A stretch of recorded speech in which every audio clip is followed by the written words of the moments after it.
দেখতেছি, দেখার পরে দেখলাম কি ওনারা এখান থেকে যাওয়ার সময় চেয়ার মেয়ার সব বাড়িতে ছিল। আমার শ্বশুর কুদ্দুস মিয়া এখানে দাঁড়ানো ছিল, ওনার গায়েও হাত তুলছে রেগানে, তারপরে আমার স্বামীর গায়েও হাত তুলছে রেগানে, এগুলো সব বেরিয়েছে। পরে আমি দৌড় পেয়ে বের হয়েছি, তারপরে মন্টু গাছি, ওনারা সবাই ছিল এখানে, ওনারা সবাই এগুলো ভাঙচুর করছে। এরা কার লোক?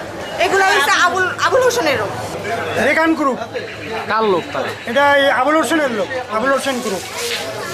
আর এই রুবেল কন্ট্রাক্টরের গ্রুপ, এরা এই ভাঙচুর করছে। আমরা নেতার নির্দেশ পালন করার জন্য, নেতা কর্মীদেরকে বোঝানোর জন্য আমরা দলের দায়িত্বশীল নেতাকর্মীরা এখানে এসেছি।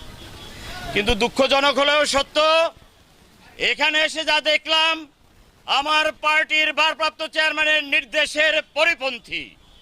আজকে যারা দেশনেত্রী বেগম খালেদা জিয়ার ছবিকে ভুলুণ্ঠিত করেছেন, জাতীয় ঐক্যের প্রতীক, আমাদের গণতন্ত্রের প্রতীক, আমাদের জাতির সম্মান ইজ্জত, তার ছবি মাটিতে ফেলে দিয়েছেন, ভেঙেছেন, পাড়িয়েছেন।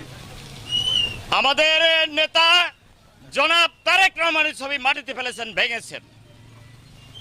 আমাদের অন্যান্য নেতৃবৃন্দকে মারধর করেছেন।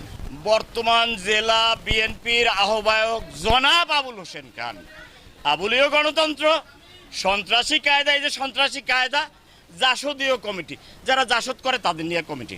আপনারা কি মনে নেই কমিটি? আপনার কর্মী রেগান, মন্টু খা, মন্টু গাজী, হাসান গাজী, এরা সহ 50 জন 100 জন সন্ত্রাসী এসে বিএনপির কমিটি ভেঙেছে, বিএনপির সমাবেশ ভেঙেছে, বিএনপির নেতাকর্মীকে মারধর করেছে। ভাই, কোন ধরনের বিএনপি আপনারা করেন?